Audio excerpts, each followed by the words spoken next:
Birdstrike. I know what a Jubilee is, announced Henry.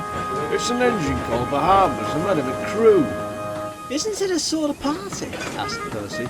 Thomas and I took some scalps to one once. That was a jamboree, Thomas put in with a chuckle. Oh, was it? Said Percy. Sorry. Gordon smiled. Actually, it's a train, he said knowingly. Flying Scotsman told me. The Silver Jubilee used to run from London in the old days. But we're not London, objected Henry.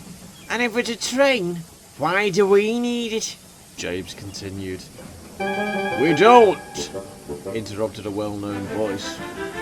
Our Jubilee is a golden one, because in 1995, it is 50 years since stories about us began to be in books. I thought it would be a good idea to celebrate. It is a party! Squeaked Percy excitedly. The Fat Controller laughed. Sort of. I haven't worked out the full details yet, but we'll all know about it in plenty of time. The engines were excited. Will there be a special train? Gordon asked the Fat Controller. Can I pull it, please, sir? Sorry, Gordon, said the Fat Controller. There will be a special train, but I can't spare you, I'm afraid. Anyway, haven't you forgotten how you had coal and water problems on the other railway? Gordon had. You remember Pip and Emma, though, don't you, Gordon? The Fat Controller went on. I have asked them to be my special train for the guests from London. Gordon puffed away. Near Henry's tunnel, the main line passed through woodlands, and the high branches of the trees were full of birds' nests. Often, great flocks of birds circled above the railway, and sometimes Gordon had noticed them feeding in the fields nearby. Today, the birds were much closer to the railway than usual. Hoop, hoop, whistled Gordon as he approached the farm crossing. Startled, the birds rose together in a thick black cloud. They swooped across the line in front of the train. One bird, larger than perched on a gatepost beside the line. It flew so close to Gordon that its wings almost brushed his nose. As it did so, Gordon felt a great call. Why are we stopping?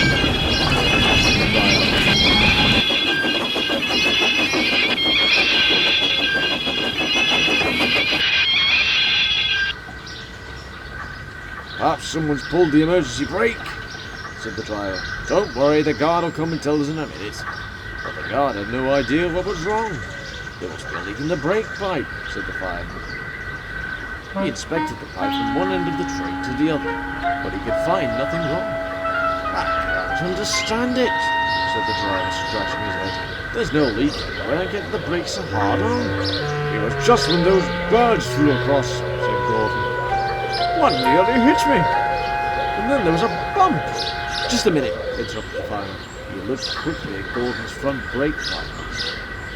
There you are, he said triumphantly. The fireman laughed. That bird knocked the seal out of your brake pipe, he explained. Look. Well, I'm blessed, said the driver. I've never heard of a bird striking an engine before. A crow did it on the Great Western in 1915, chuckled the fireman. I only read about it last week. Gordon was soon on his way again.